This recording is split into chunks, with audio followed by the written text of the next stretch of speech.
Hello and welcome to Start Learning Sets, a video course where I give you a quick introduction into set theory.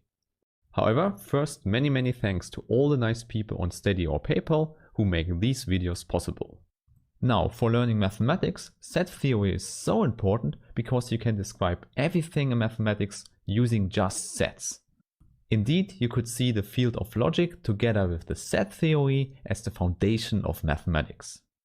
This works as follows. In the language of logic, we describe the axioms we want, the axioms of set theory. This means that we have a list of propositions assumed to be true. Then that's our starting point. We have to start somewhere, we have to put something in first. And all the things we logically get out form our world of mathematics. In this way, we then reach our goal, we can do mathematics. However, this path is way too long and needs a lot of time, such that you should never do that at the beginning of your mathematical career. Thankfully, there is a very nice shortcut that works so good that you can do a lot of mathematics without bothering about the axioms. On this path, we just learned a little bit of propositional logic and something we call naive set theory. Okay, the name seems a little bit strange, we will just call it set theory, and indeed the only difference is that we don't write down all the axioms. With this and the propositional logic we learned in the last videos, we can go to doing mathematics. Now, by having this picture in mind, let's go to the start of set theory. So let's start by saying what a set is. One often says a set is just a collection of distinct objects into a whole. So the idea would be, if we have some objects, for example here 4 different objects, then the set puts them all together into a collection. There you see, this is not a correct definition, it's just the idea we have in mind written down. Hence it means that by putting the objects together, we get out a new thing we could call here the set M. So what makes the set M are the objects, so we have a natural relation between the objects and the set.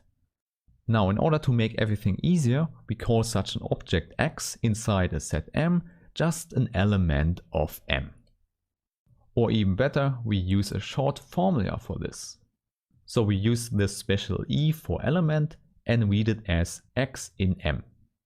So for the example on the right hand side, we would write the circle with A is an element of M. Moreover, if X is not such an object of the collection, we write a similar thing. X is not an element in M. There we would use the line through the E. Now on the right hand side for the example, we would write this D is not an element in M. Now at this point, because you know some logic, I can say that this new notation is just a short notation for the negation of this statement. There you have it, we see the element relations as logical statements. And because a set is defined by these element relations, we can just define a set by giving all the elements. For this, one usually uses the curly brackets as we did before. So this is a set that has the number 2, the number 5 and the number 6 as elements. So inside the curly brackets, we have a list of all the elements. And please note, the order does not matter because we only need the element relation. So there's no order inside a set. Now another useful notation we can introduce now is when I want to give the set a new name, for example A. Then I would write colon equality. And we would read that the left hand side is defined by the right hand side. So it's an assignment which should remind you that a new name, a new variable is introduced at this point. Okay, now before we go into the details of set theory, I first want to show you some examples of sets that we use later. The first one is the empty set, which is the unique set that has no elements at all. And the notation we use is just a circle with a line through it. However, other people just use the empty curly brackets. Now the following number sets we will define later correctly, but here I can already show you the symbols we use for them.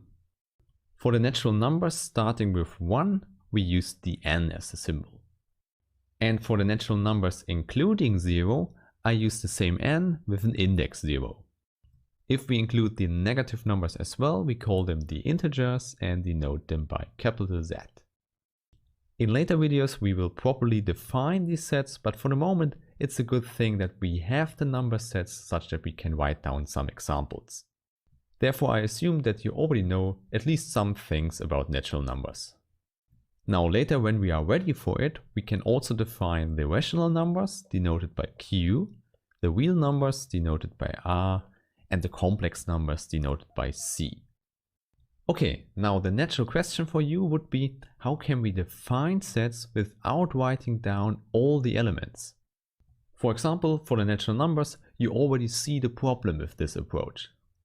Now, in order to efficiently do this, we have to go back to logic and talk about quantifiers and predicates. Indeed, I already mentioned what a predicate is. It's something with a variable, for example x, and it becomes a logical statement if we set a value for x. Therefore, x in n would be a nice example of a predicate. And quantifiers are just reversed letters a and e, and we will talk about them in the next video. Okay, I hope I see you there and have a nice day. Bye!